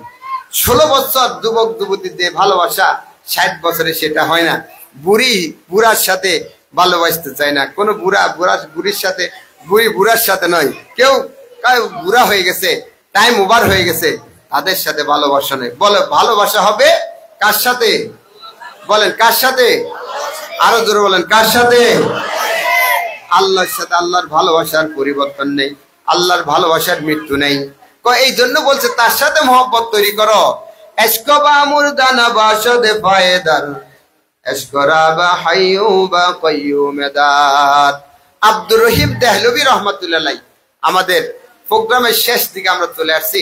আব্দুর রহিম দেহলভী রাহমাহুল্লাহ, তিনি একবার একটা গাছের নিচে বসা, তিনি দেখতেছেন দুইটা পাখি গাছের ডালে বসে কথা বলতেছে। দুইটা পাখি গাছের ঢালে বসে কথা বলতেছে। রমজান মাস, একটা পাখি আরেকটা পাখিকে বলতেছে, পাখি আজকে হইলো রমজানের 29 তারিখ। কত তারিখ? আজকে রমজানের 29 তারিখ, আগামীকালকে ঈদ হবে। আগামীকালকে, কথা বুঝতেছেন, আগামীকালকে ঈদ হবে, আজকে রমজানের 29 তারিখ। উনি অবাক হয়ে গেছে, পাখি কথা বলে, আশ্চর্য কথা। তো উনি বলতেছে, আমি যখন পাখির কথা বুঝতেছি, পাখিও আমার কথা নিশ্চয় বুঝবে, কারণ উনি তো বুজুর্গ। তো আব্দুর রহিম দেহলভী রহমাতুল্লাহ আলাইহি, শাহ ওলিউল্লাহ মুহাদ্দিসে দেহলভী রাহিমাহুল্লাহর বাবা। তো উনি বলতেছেন, ও পাখি, তোমরা জানলে কি করে আজকে রমজানের 29 তারিখ, আগামীকাল ঈদ হবে, এই কথা বা তোমরা জানছো কি করে? এই কথা তো গায়েবী মুআমালা, আল্লাহ ভালো জানে, তোমরা কি করে জানলে? পাখি একটা গরম হয়ে গেছে, গরম হয়ে বলতেছে, তোমরা নিমক হারাম, তোমরা সুদ খাও, তোমরা ঘুষ খাও, তোমরা মিথ্যা কথা বলো, তোমরা যত রকম আল্লাহ পাকের নাফরমানি করো, যার কারণে তোমাদের কলবের মধ্যে তারপরে কলবের একটা কালো পর্দা পরে আছে, এই জন্য তোমরা কিছু জায়গায় দেখতেছো না। আমরা হারাম খাই না, আমরা সুদ ঘুষ খাই না, কারো গীবত করি না, আমরা কারো গীবত করি না, সুদ ঘুষও খাই না, মিথ্যা কথা বলি না, বেচা বিক্রির সময় কাউকে ধোকাও দেই না। এই জন্য আমাদের কলবটা পরিষ্কার। ওই রবের মালিক রব যিনি, সেই আরশের মধ্যে কি ফয়সালা হয় আমরা জানতে পারি, আল্লাহ আমাদেরকে জানাই দেন। সুবহানাল্লাহ। কিভাবে হয়েছে? আমরা ওরা সবসময় পাখি কিচির মিচির করে, বলে পাখি কিচির মিচির করে না, সে আল্লাহ পাকে জিকির করে, আল্লাহ আল্লাহ আল্লাহ আল্লাহ আল্লাহ আল্লাহ আল্লাহ আল্লাহ আল্লাহ আল্লাহ আল্লাহ আল্লাহ আল্লাহ আল্লাহ আল্লাহ আল্লাহ আল্লাহ। আমাদের বাড়িতে গিয়ে ভাই দোস্ত, আমাদের চোখ কয়টা? চোখ কয়টা? দুইটা। কান কয়টা? হাত কয়টা দিয়েছেন? তারপরে পা কয়টা দিয়েছেন? দুইটা। প্রত্যেকটা অঙ্গ জোড়ায় জোড়ায় এক্সপায়ার। কোন সময় বাইপাস অপারেশন হইলে তার রগের প্রয়োজন হয়, ওই এক্সপায়ার রগ রানের মধ্যে দিয়ে দিয়েছেন। সুবহানাল্লাহ। বলেন জবান কয়টা? জবান কয়টা? বলে এক জবান দিয়ে একই সাথে দুই কথা বলা যাবে? যাবে? এক জবান দিয়ে একসাথে দুই কথা বলা যায় না, দুই কথা বলা যায় না। তো জবান একটা কেন দিছে? দুইটা দিত। একটা দিয়ে দুনিয়া কথা বলতাম, আরেকটা দিয়ে আল্লাহ জিকির করতাম। বলে তুমি যখন আল্লাহ জিকির করবা দুনিয়াবি কথা চলে যাবে, আর তুমি যখন দুনিয়াবি কথা বলবে তখন আল্লাহ পাকের জিকির করতে পারবে না। আল্লাহ জিকির করার জন্য তুমি জিকির করো তো দুনিয়াবি কাজ শেষ, আর দুনিয়াবি কথা বলবে তো জিকির শেষ। এক জবান দিয়ে দুইটা কথা বলতে পারবে না, এই জন্য আল্লাহ জবান একটা দিয়েছেন। আমরা বাসায় যাই, যে যে পেশা আছেন মুখের কোনো কাজ নাই, দোকানদারি করেন জবানটা খালি, দোকান কাজ চলে হাতে, কাস্টমার সাথে মুখে কিছু কথা বলতে হয়, বাকি সময় ফ্রি। ড্রাইভিং করতেছি, হাত দুইটা ড্রাইভিং এর ব্রেক কন্ট্রোল করে, জবানটা কিন্তু ফ্রি। ঘরের মধ্যে কাজ করতেছি, তরকারি কুটি বাদ পাক করি, যা করি হাতে করে পায়ে করে, আমার জবানটা কিন্তু ফ্রি। জবানটা ফ্রি। যেটাই করেন আপনার জবানটা আল্লাহ পাক মুক্ত রেখেছেন। বলে কেন? কই সময় তুমি জিকির করো আল্লাহ আল্লাহ আল্লাহ আল্লাহ আল্লাহ আল্লাহ আল্লাহ। तमन्ना है कि अब कोई जगह ऐसे कहीं मिलते, अकेले बैठे रहते याद उनकी दिल नशी होती। আল্লাহ আমি যে আমার দিলের মধ্যে একটা ব্যথা, যদি এমন একটা জায়গা পাইতাম যেখানে শুধু আমি আর তুমি থাকবে, দুনিয়ার কেউ থাকবে না। तमन्ना है कि अब कोई जगह ऐसे कहीं मिलते, अकेले बैठे रहते याद उनकी दिल नशी होती। আল্লাহ এমন একটা জায়গা হইতো যেখানে আমি আর তুমি আর কেউ থাকবে না। সুবহানাল্লাহ। আল্লাহর প্রেমিকরা আছে না? কি বলেন? আল্লাহর বন্ধুরা আছে না? আছে। না থাকলে আমাদের মতো পাপীর জন্য আল্লাহ দুনিয়া রাখতেন না। আল্লাহ আছেন, বুজুর্গ আছেন, এখানে বড় বুজুর্গরা বয়ান করেছেন। তো এই মাহফিল থেকে গেলে বাড়িতে জিজ্ঞাসা করবে, প্রথমে জিজ্ঞাসা করবে কোত্থেকে এসেছেন। বলে ওই যে এই গ্রিন ভ্যালি 2 ওখানে জামিয়া দারুল উলুম বাংলাদেশ মাদ্রাসায় মাহফিল হয়েছে, ওই মাহফিলে গিয়েছি। এখন ছেলে, ছোট্ট ছেলেরা, বাবুরা জিজ্ঞেস করবে, বিবি ভালো হলে জিজ্ঞেস করবে, ছেলেরাও জিজ্ঞেস করবে আব্বু আপনি মাহফিলে গিয়ে কি শিখছেন, নাকি সুর দেখছেন, বক্তার সুর কিরকম এটা দেখতে গেছেন, না কিছু শুনছেন। কেউ বললো হায় হায় লাদ্রে আমি কিছু গেছিলাম, কিছুই তো মনে নাই, কিছু মানে মনে নাই কিছু। আর কেউ বলবে যে আমি আসছি এই স্যারকে নিয়ে আসতে ভালো হবে, ওনাকে নিয়ে আসেন, আমাদের আলোচনা শেষ। আচ্ছা বসেন, আমাদের প্রোগ্রামও শেষ, তো একটু কিছুক্ষণের মধ্যে মুনাজাত হয়ে যাবে। তো বলতেছে এখন বাড়িতে কি বলবেন? বলেন আমি শিখে এসেছি আল্লাহর নামের জিকির। বলেন আমি শিখে এসেছি আল্লাহর নামের জিকির, আমি শিখে এসেছি। বলেন আল্লাহ আল্লাহ আল্লাহ আল্লাহ। আমি আল্লাহর নামে শিখে জিকিরের ফজিলত শুনে এসেছি, এই জন্য আমি জিকির শিখছি। সবাই বসেন, কিছু কথা বলবে তো অবশ্যই। তো বাসায় গিয়ে জিকির হয়েছে এই কথা বলবো তো সবাই, এবং মেসওয়াক করব। যে নাকি মেসওয়াক করবে, যে নাকি মেসওয়াক করবে তার মৃত্যুটা ইমানের সাথে হবে, আর যার মৃত্যু ইমানের সাথে হবে গ্যারান্টি সে কোনো না কোনো দিন গুনার কারণে যে মৃত্যুবরণ করে তখন আল্লাহ তাআলা গুনার শাস্তির পরেও তাকে জান্নাত দিবেন। বলেন সুবহানাল্লাহ। মেসওয়াক করবো তো ইনশাআল্লাহ, সবাই মেসওয়াক করবো তো, বাড়িতে পর্দার ব্যবস্থা করব। এই এলাকায় বলে এটা খাস করে পুরা বাংলা বিশ্বের মধ্যে, তবে আমাদের দেশ বিশ্বের তুলনায় অনেক ভালো। বিশ্বের মধ্যে কাপড় নাই গায়ের মধ্যে, এমন এমন অনেক শহর আছে একটা সুতো গায়ে নেই, নাউজুবিল্লাহ। আমাদের মা বোনরা অনেক ভালো, অনেক বোরকা পরে, পর্দা করে। পর্দা ফরজ, বলেন পর্দা করা ফরজ। নামাজ যেরকম ফরজ, নামাজ তো দৈনিক 5 ওয়াক্ত ফরজ, পর্দা 24 ঘন্টা ফরজ।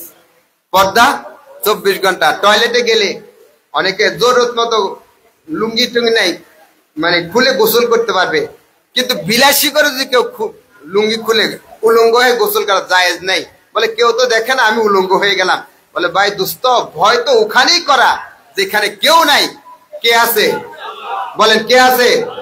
ওখানে তো আল্লাহ দেখতেছেন, কেউ না দেখলেও কে দেখেন।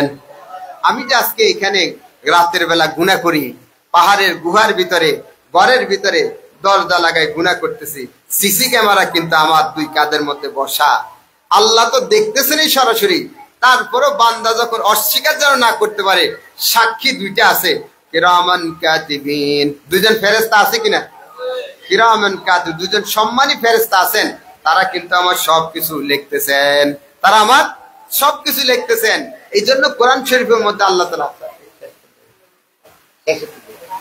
কোরআনে কারিমের মধ্যে আল্লাহ তাআলা বলতেছেন, মানুষ আফসোস করবে, মালি হাযাল কিতাব, মালি হাযাল কিতাব লা ইউগাদিরু সাগীরাতান ওয়ালা কাবীরাতান ইল্লা আহসাহা।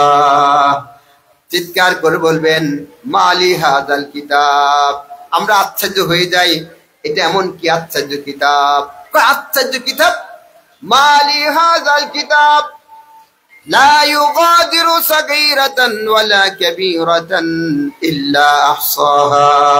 কোথায় গোপনে গুনাহ করেছি, ওই গুনাহটা উঠানো হয়েছে, ছোট্ট নেক করেছি, ওইটা উঠানো হয়েছে, গোপনে করেছি, প্রকাশ্য করেছি, সবগুলা ওই গুনাহ খাতার মধ্যে লেখা, সব লেখা। বলে আমি তো এমন গুনাহ করেছি কেউ দেখে নাই, ওই গুনাহ কেমনে আসলো? বড় থেকে বড়, ছোট থেকে ছোট, সবকিছু ওখানে লেখা আছে। ওই ভয় করা দরকার যে আমার পাশে তো কিরামান কাতিবিন লিখতেছেন, এরা কিন্তু ঘুমও যায় না, নাস্তাও খায় না, খানাও খায় না, এদের ফেরেশতার কোনো ইবাদত নেই, তার ইবাদত হলো বান্দার লেখা, এটা আল্লাহর হুকুম, বান্দার আমল নামা লেখা। তাহলে দেখেন গোপনে করি আর প্রকাশ্য করি, লিখতেছি কিনা, লিখতেছি কিনা। এখন তো বোঝা সহজ, আজকে যদি ভিডিও হয় 100 বছর পরে 1 চুলো বেশ কম হবে না। দেখবেন ভিডিওর ফিল্ম যদি নষ্ট না হয়, 100 বছর পরে হুবহুব এই মজমা দেখা যায় কিনা? তারা ফেসবুক ইউটিউব ব্যবহার করেন, সব হুবহুব দেখা যায় না? তার চেয়ে কোটি গুণ বেশি, কোটি গুণ বেশি ওইরকম নিখুঁত ভাবে সব রেকর্ড হচ্ছে।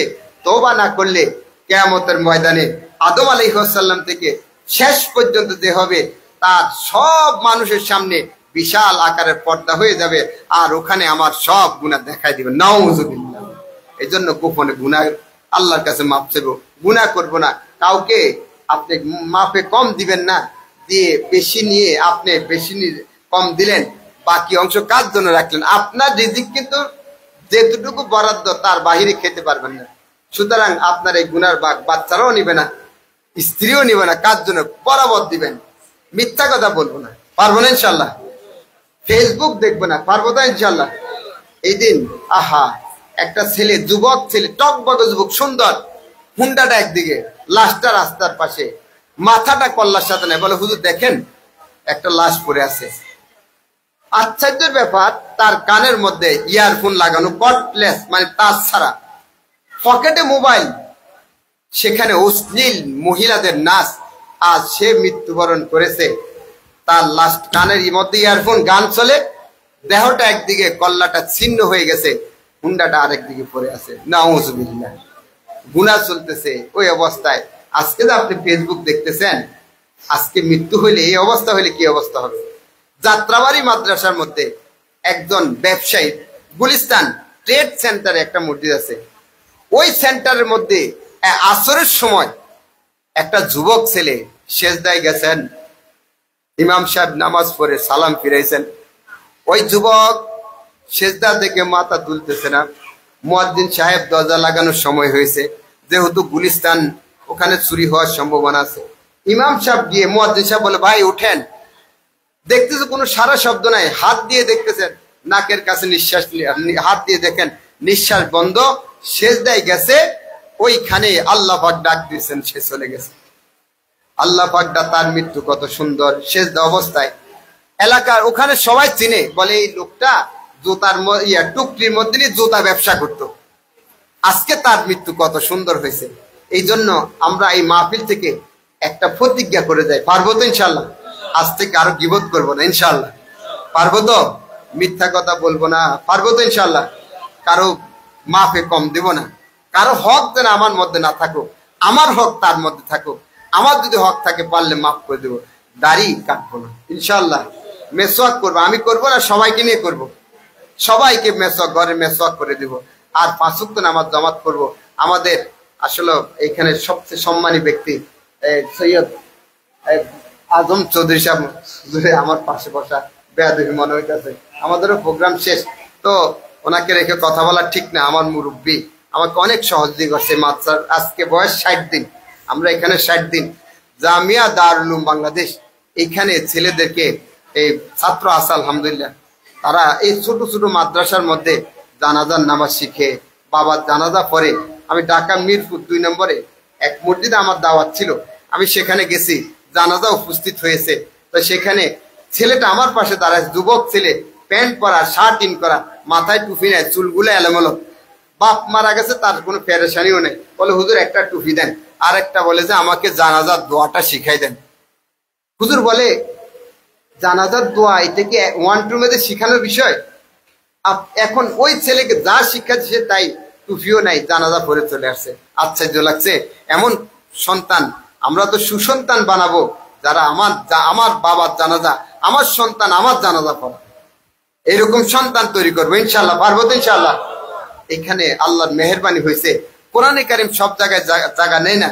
আমি প্রথম চৌধুরী সাহেবের কাছে গেছিলাম, চৌধুরী সাহেব পাশে বসা, তো উনি আমাকে বলছে আপনি করেন, কেউ যদি বলে আমার কথা বলবেন। আলহামদুলিল্লাহ কেউ আসেনি, এবং খুব সুন্দরভাবে চলতেছে, লেখাপড়া চলে, শেষ সাথে জিকির চলে। আমরা মাসিক ইসলাহি দূর করব, প্রতি ইংরেজি মাসের 2য় শনিবার ওখানে শর্ট হবে আসর থেকে এসা, আমরা জিকিরে শরীক হব। বাচ্চাকে দেবো, আমার বাচ্চাকে সম্পদ দেব না, বাচ্চাকেই সম্পদ বানাবো। বলেন, বাচ্চার জন্য সম্পদ রাখলে তো ভালো, কিন্তু সম্পদ নাই করবো কি? তবে বাচ্চাকে আমি সম্পদ বানাবো, বানাবো তো ইনশাল্লাহ। কিভাবে বানাবো? তাকে দিন শিক্ষা দিব। খায়রুকুম মান তাআল্লামাল কুরআন ওয়া আল্লাম। কোরআনের এই একটা আয়াত, এটা তো হাদিস, একটা আয়াত পড়ার পরে আমার সিনার একবার অন্তঃস্থলে শুকরিয়া আসছে, আলহামদুলিল্লাহ। কেন আসছে? কোরআনে কারিমে আল্লাহ তাআলা বলছেন, কোরআনে কারিমে আল্লাহ তাআলা বলতেছেন আমি আমার বান্দাদের থেকে আলেমদেরকে বাছাই করেছি।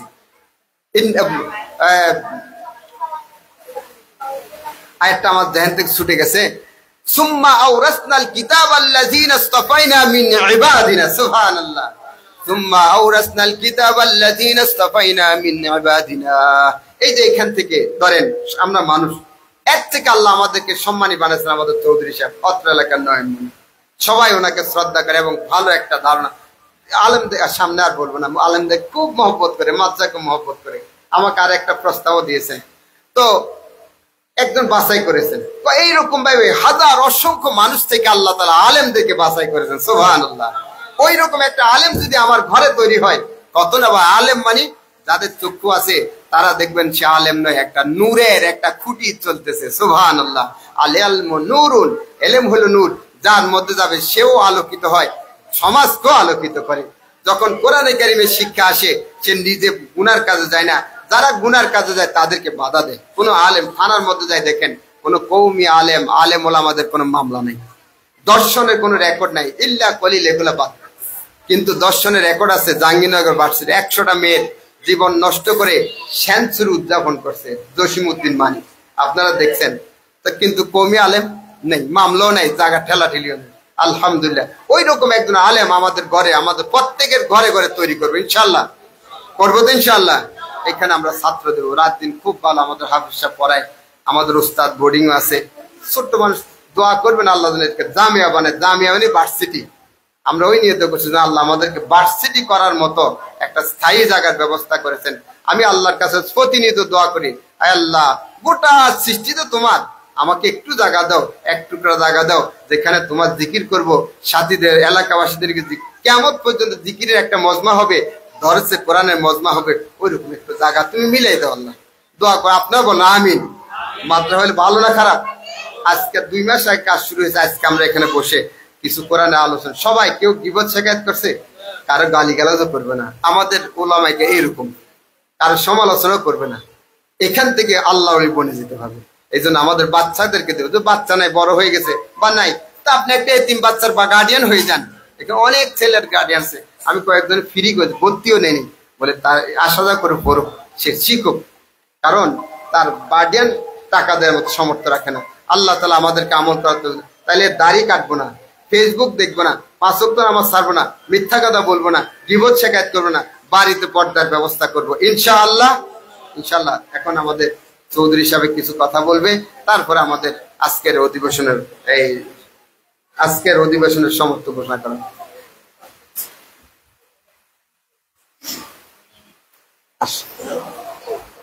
কিছু কথা বলেন, আপনারই তো অবদান এটা।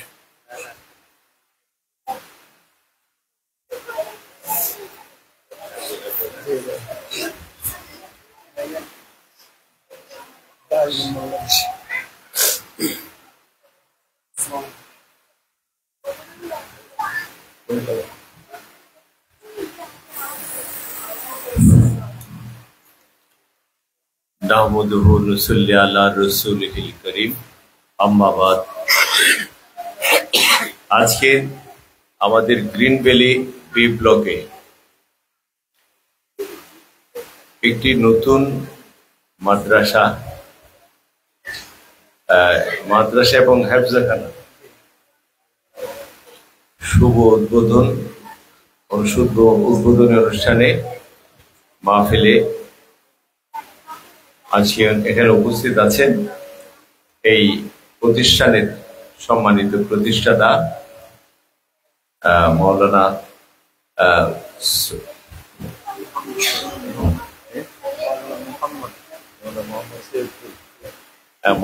মোহাম্মদ সৈয়দপুরী এবং আজকের অনুষ্ঠানের সম্মানিত অতিথি বিশ্ব রাজনীতিবিদ, বিশ্ব সমাজসেবক জনাব আজিজউদ্দিন মিন্টু সহ আমাদের স্থানীয় মুরব্বিয়ান, যুবক ছাত্র ভাইরা, আসসালামু আলাইকুম ওয়া রাহমাতুল্লাহি ওয়া বারাকাতুহু। আসলে হুজুর দীর্ঘক্ষণ বয়ান করেছেন, আমি এর মধ্যে 2টা প্রোগ্রাম শেষ করে এসেছি। লাস্ট প্রোগ্রাম ছিল আমাদের এই ডক্টর মদল হাই স্কুল অডিটোরিয়ামে, ওইটার প্রোগ্রামটা শেষ করে এখানে এসেছি। তো আমার খুব ভালো লাগছে। আজকে এটা দ্বীনি প্রতিষ্ঠান, এখানে প্রতিষ্ঠা করার জন্য ওনারা যে উদ্যোগটা নিয়েছেন, আল্লাহ পাক এটা কবুল করুক, সবাই বল না আমিন।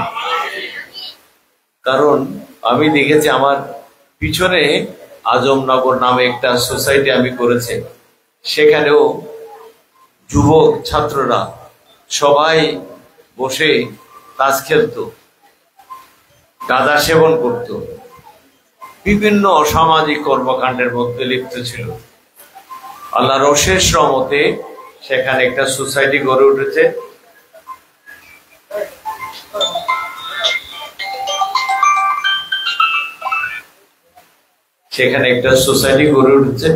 এবং তার সাথে সাথে এলাকার মানুষের একটা আকুতি ছিল সেখানে একটা মসজিদ নির্মাণের জন্য। তো আল্লাহ পাক মসজিদ বলেন, মাদ্রাসা বলেন, ধর্মীয় প্রতিষ্ঠান বলেন, আল্লাহর পক্ষ থেকে এটার ফয়সালা না আসলে কোনো বান্দার কোনো শক্তি নাই সেখানে মসজিদ বানানোর, মাদ্রাসা বানানোর। এটা আল্লাহর পক্ষ থেকে ফয়সালা আসতে হয়। তো আল্লাহর অশেষ রহমতে সেখানে একটা মসজিদ হয়েছে, আদমনগর শাহীদা মসজিদ।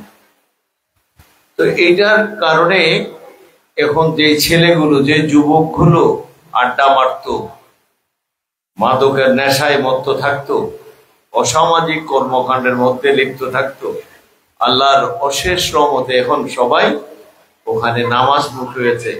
আজানের ধ্বনি যখন আল্লাহু আকবার ধ্বনি প্রতিধ্বনিত হয়, তখন যুবক ছাত্ররা মসজিদের দিকে যায়। এটা হচ্ছে আল্লাহর পক্ষ থেকে ভালো হওয়ার জন্য একটা ফয়সালা। তাই আজকে এখানে এই সোসাইটি যখন আমি শুরু করি, এই সোসাইটি ছিল এখানে টেক্সটাইল থেকেও যখন আমি কাজ শুরু করেছিলাম, ট্যাক্সিওয়ালারা ভয়ে ঢুকতো না, তারা নিরাপদে এখান থেকে যেতে পারবে কিনা এই আতঙ্কের মধ্যে থাকতো। তো আল্লাহ এখানে অত্যন্ত একটা সুন্দর নিরাপদ একটা আবাসিক এলাকা হয়েছে। এখন দিন রাতেও মানুষ অন্তপক্ষে অত্যন্ত স্বাচ্ছন্দ্য বোধ করে এবং নিরাপদ বোধ করে যে এখানে অন্তত শান্তিতে ঘুমোতে পারবো, চোর ডাকাত সন্ত্রাসীদের থেকে আল্লাহ পাক আমাদেরকে হেফাজত করবে। তো এখানেও একটা আল্লাহর রহমতে একটা মসজিদ হয়েছে, মসজিদ ছিল, মসজিদটা এখন অত্যন্ত পরিশোলিত এবং অত্যন্ত সুন্দর মসজিদ হয়েছে। আল্লাহ করে দিয়েছে, আমরা সহযোগিতা করেছি। আমি খাদেম, আল্লাহ পাক এটার ব্যবস্থা করে দিয়েছেন। এখন আল্লাহ 3 তলা মসজিদ হয়েছে।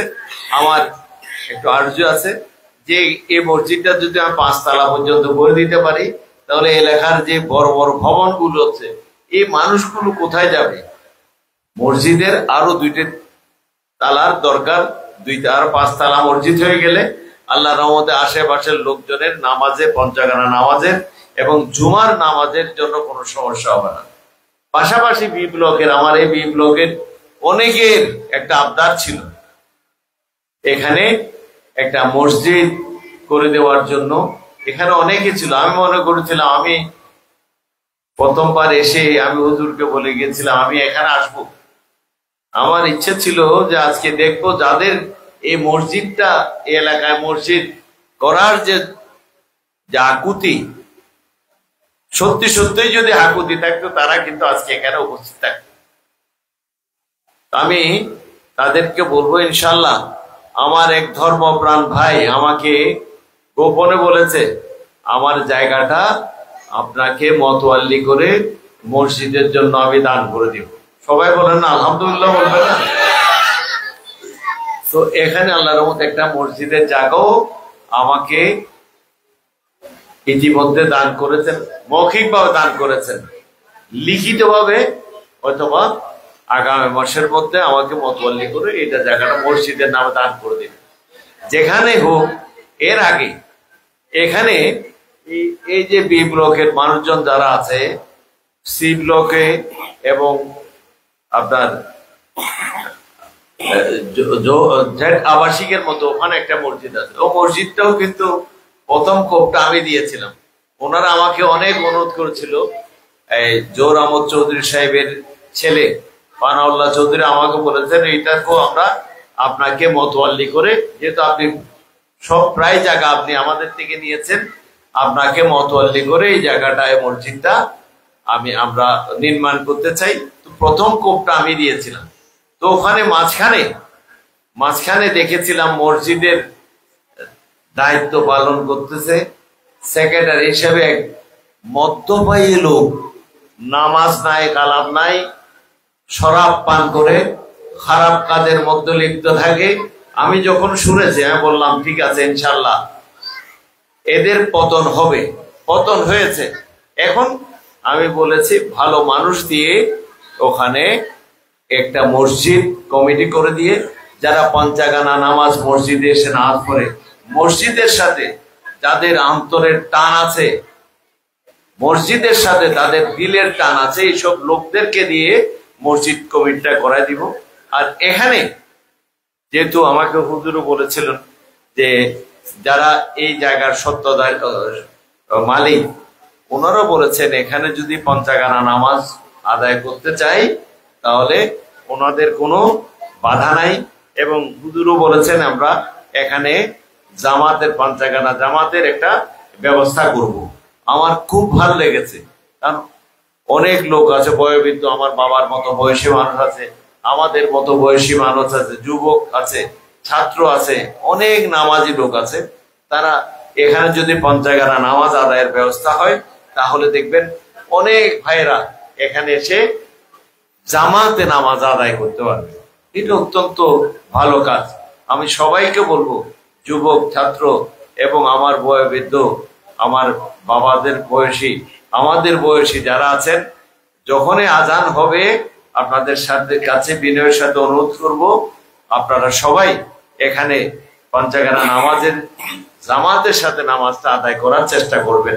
আর পাশাপাশি যেহেতু একটা নতুন ধর্মীয় প্রতিষ্ঠান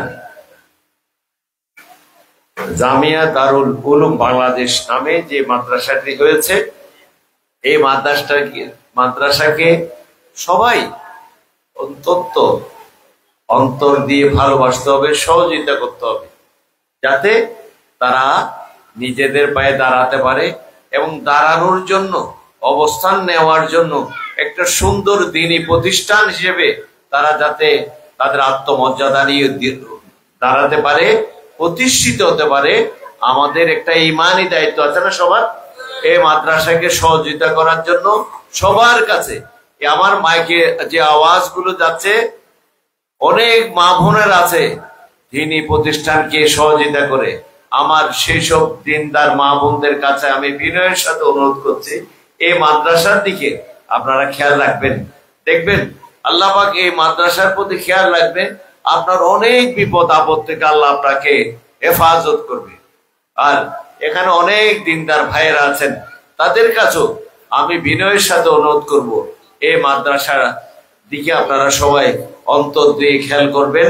এবং আমি আমার ছোট ভাই আজদিন মিন্টু, তার মধ্যে আমি একটা বিশেষ ভালো গুণ দেখেছি। মাদ্রাসা শিক্ষা প্রতিষ্ঠান হেফজাখানা হলে সে বিভিন্ন দিক থেকে তার যে সব কানেকশন আছে, সেখান থেকে সে মাদ্রাসার জন্য অত্যন্ত গোপনে অনেক সাহায্য করেছে। আমাদের পাশে একটা মাদ্রাসা আছে, সে তাকে একবার নিয়ে গেছিলাম, সেও সেখানে বিভিন্ন সহযোগিতা করছে। এবং এই মাদ্রাসার প্রতিও তাকে আমি অনুরোধ করবো, সামনে রমজান আসছে এবং রমজানে যে এই ছোট এতিম বাচ্চারা থাকে, আপনাদের এতিমের তো একটা বিভাগ আছে না, এতিম ছেলে, বিশেষ করে এতিমদের প্রতি যাদের মহব্বত থাকে, ভালোবাসা থাকে, আল্লাহ রসুল বলেছে যারা এতিমদেরকে ভালোবাসবে, মাথায় হাত বুলিয়ে দেবে, অন্তর দিয়ে ভালোবাসবে, আমার নবীজি এই লোকদেরকে ছাড়া বেহেশতে যাবেন না। কারণ এতিমদের প্রতি ওনার যে কি মহব্বত, কি দয়া। তাই একজন মুসলমান হিসেবে আপনাদের সবার কাছে অনুরোধ করব, যেহেতু এখানে এতিম সন্তানদের জন্য একটা বিভাগ রাখা হয়েছে, এই এতিমগুলোকে তাদের খরপোশের ব্যবস্থা আছে, কাপড় চোপড়ের ব্যবস্থা আছে, থাকার একটা ব্যবস্থা আছে।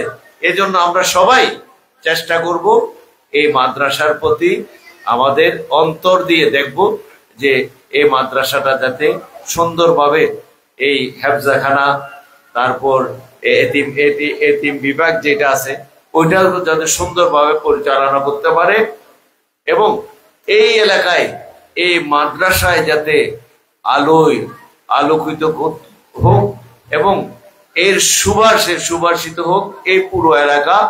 এবং এখান থেকে আগামী দিনে কোরআনের পাখি তৈরি হবে। তো এখান থেকে তো কোরআনের পাখি তৈরি হবে না, দেখবেন ইনশাল্লাহ এটার কারণে এই এলাকা থেকে অনেক আপদ বিপদ থেকে আল্লাহ আমাদেরকে হেফাজত করবে। এখানে আজান পড়বে, প্রতিনিয়ত আজান পড়বে, অনেক আছে না, আজানের কারণে দেখবেন এখান থেকে শয়তান দূর হয়ে যাচ্ছে। ওই যে বলে না, আমাদের ছোট কালে শুনতাম কুকুর ঘেউ ঘেউ করে, কি জন্য? শয়তান দেখে, কুকুরদের পর্দা থাকে না, তারা এসব জিনিসগুলো দেখতে পায়। তো এই মাদ্রাসার কারণে এখানে নামাজ হবে, পঞ্চাগানা নামাজ হবে, অনেক বেনামাজি দেখবেন যে আস্তে আস্তে মসজিদের দিকে ধাবিত হবে, মসজিদের প্রতি আকৃষ্ট হবে, নামাজের প্রতি আকৃষ্ট হবে। আমি আর আমার বক্তব্য দীর্ঘায়িত না করে এবং এই শিক্ষা প্রতিষ্ঠানটির প্রতি সবার আন্তরিক সহযোগিতা কামনা করছি। আমাদের এলাকায় অনেক ধনাঢ্য ব্যক্তি আছে, অনেক দিনদার ব্যক্তি আছে, তাদেরকেও আমি অনুরোধ করব এই মাদ্রাসার প্রতি হাত বাড়ানোর জন্য এবং আন্তরিকতা দিয়ে, অন্তর দিয়ে এই মাদ্রাসার প্রতি আমরা খেয়াল রাখবো। ইনশাআল্লাহ এটাই এই এলাকায় দেখবেন কোরআনের আলোকে আলোকিত করবে এই এলাকা এবং দিনদার মানুষদের প্রতি মানুষরা এই প্রতিষ্ঠানটার প্রতি যদি অন্তর দিয়ে খেয়াল করে, অন্তর দিয়ে এটার প্রতি আন্তরিকতা রাখে, ইনশাআল্লাহ আমরা সবাই, এলাকা যেমন আলোকিত হবে, আমরা সবাই উপকৃত হব। আমি আমার বক্তব্য আর দীর্ঘায়িত না করে সবাইকে আবার সালাম জানিয়ে আমি আমার বক্তব্য শেষ করছি। আল্লাহ হাফেজ। আসসালামু আলাইকুম ওয়া রাহমাতুল্লাহি ওয়া বারাকাতুহু। একটু কাতার ধরে বসি, সবাই কাতার করে বসেন। এখন মনে হচ্ছে আপনি এখানে বসুন।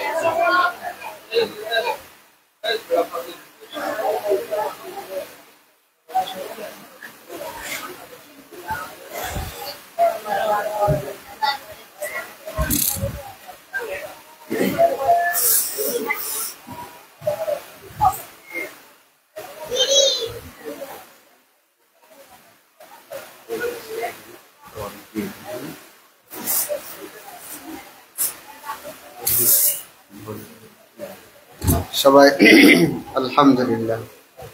আমাদের অনেকে দোয়া চেয়েছেন, অনেকে আবার দোয়ার জন্য টাকা পাঠিয়েছেন। বিপদ আপদে নাই এরকম কেউ নেই। হাদিস শরীফে আছে আমরা দোয়া করতে চাই না, অথচ কোরআনে হাদিস শরীফে আছে আর দোয়াও হুয়াল ইবাদত, দোয়া করাটাই ইবাদত। নামাজ ইবাদত, রোজা হজ যাকাত ইবাদত, দোয়া করাটাও ইবাদত। এই জন্য বেশি করে দোয়া চাইব, দোয়া করলে আল্লাহ খুশি হয়। মান লাম ইয়াসআলিল্লাহ ইয়াগদাব আলাইহি, যে দোয়া করে না, চায় না, আল্লাহ তার উপর গুসা হয়। তো আমরা সবাই দোয়া করব।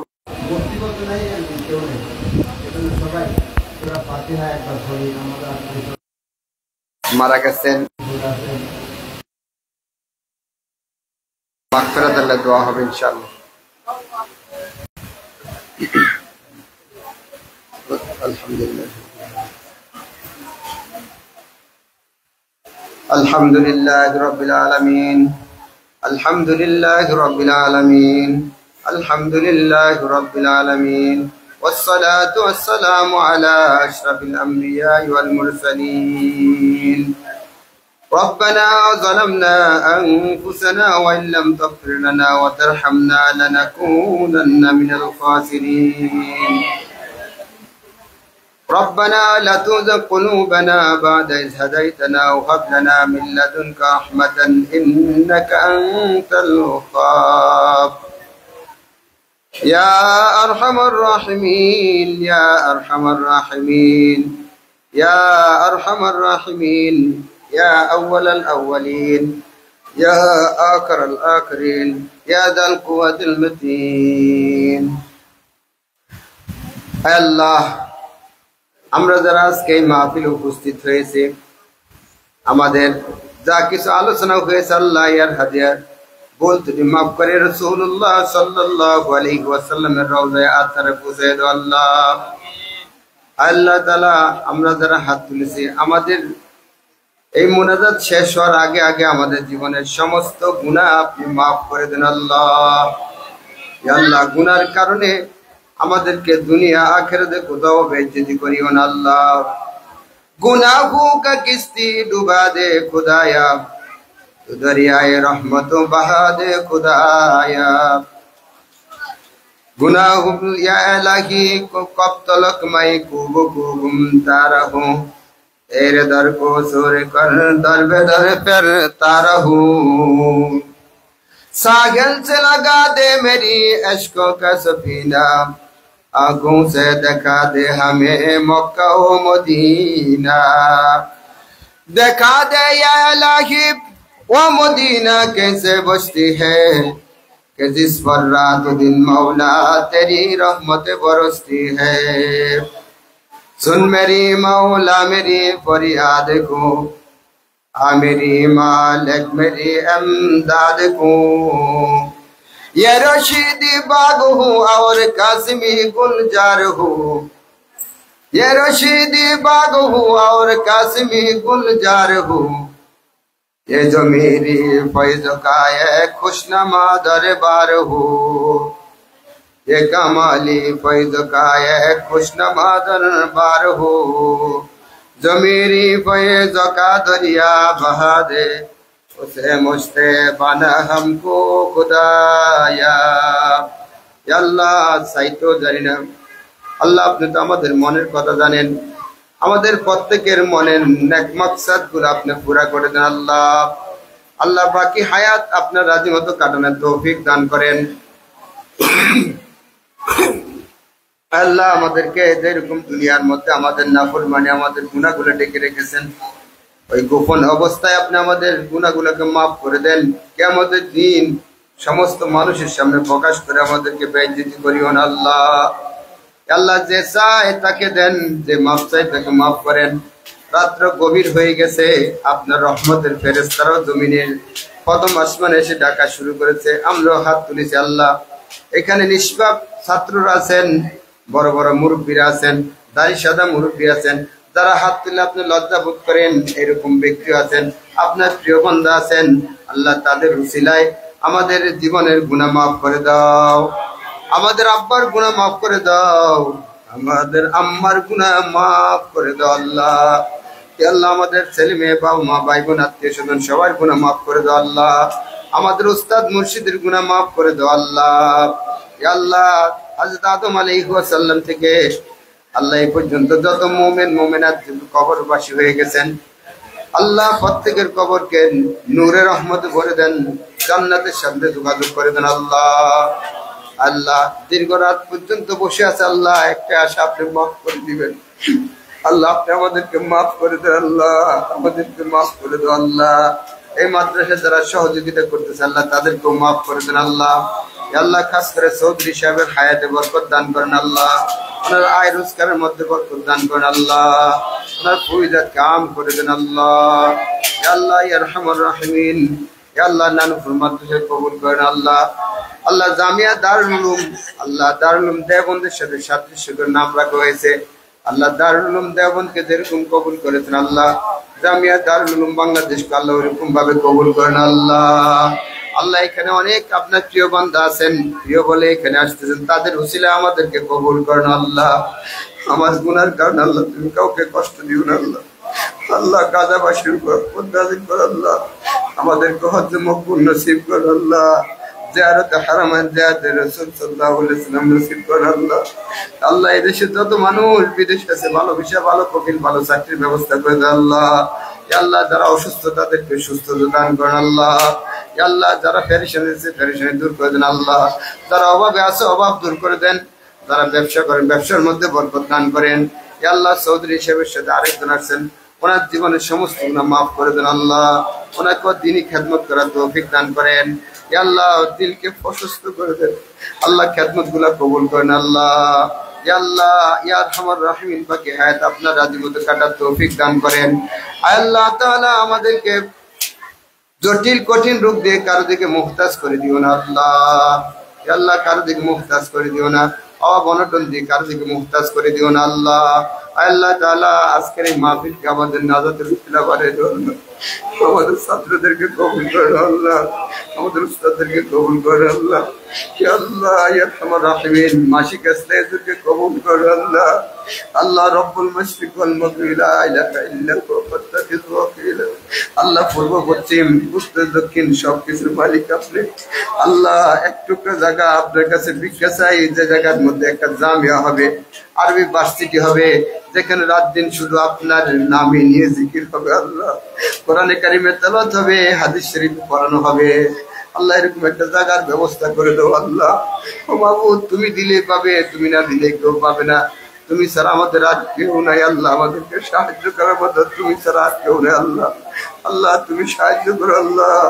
আল্লাহ তাদের মাল ধন সম্পদ চাই, তাদের মাল ধন সম্পদ আপনার কাছে প্রিয়, আর কারো মাল মহব্বত আপনার কাছে প্রিয়, কারো দিল প্রিয়, কারো কান্না প্রিয় আল্লাহ।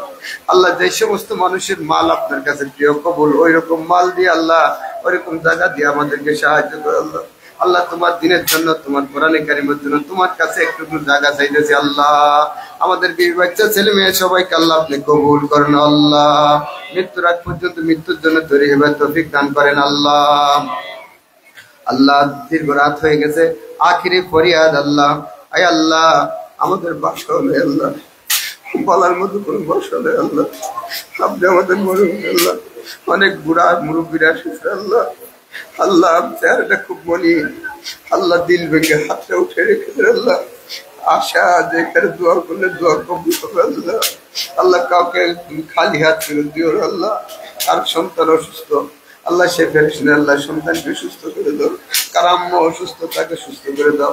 কারো বাবা অসুস্থ, তাদেরকে সুস্থ করে দাও আল্লাহ। চৌধুরী সাহেবের ব্যবসা বাণিজ্যের মধ্যে সন্তান বিবি বাচ্চা আল্লাহ সবাইকে কবুল করেন আল্লাহ। আল্লাহ আমাদেরকে হজ্জে মকবুল নসিব করেন আল্লাহ। কাফনের কাফন গায়ে উঠে রাখে, ইসলামের কাফন পরিধান করার তৌফিক দান করুন আল্লাহ। আমাদেরকে বেইজ্জতি করিও না আল্লাহ। এই এলাকাকে কবুল করো আল্লাহ। এলাকা মানুষ আমাদেরকে অনেক মহব্বত করে, এই মাদ্রাসার খোঁজখবর নিতেছে আল্লাহ। এলাকার মা বোনদেরকে পর্দা করার তৌফিক দান করো আল্লাহ। আল্লাহ আমাদের এই মাহফিলকে কবুল করে পুরো বিশ্বকে শান্তিময় করে দাও আল্লাহ। গাজার মুসলমানদের উপর রহমত নাজিল করো, আমাদের বাংলাদেশের উপর রহমত নাজিল করো, পুরো বিশ্বের মুসলমানদের উপর রহমত নাজিল করো আল্লাহ। আল্লাহ আমাদের ইলমে বরকত দান করো, হায়াতে ইলমে রিজিকে বরকত দান করো আল্লাহ। আমাদেরকে নাফরমানির কারণে, আমাদের গুনার কারণে আমাদের থেকে আল্লাহ তোমার রহমত ছিনিয়ে নিও না আল্লাহ। আল্লাহ আমাদেরকে দ্বীনের থেকে বের করে দিও না, ইলম থেকে বের করে দিও না আল্লাহ।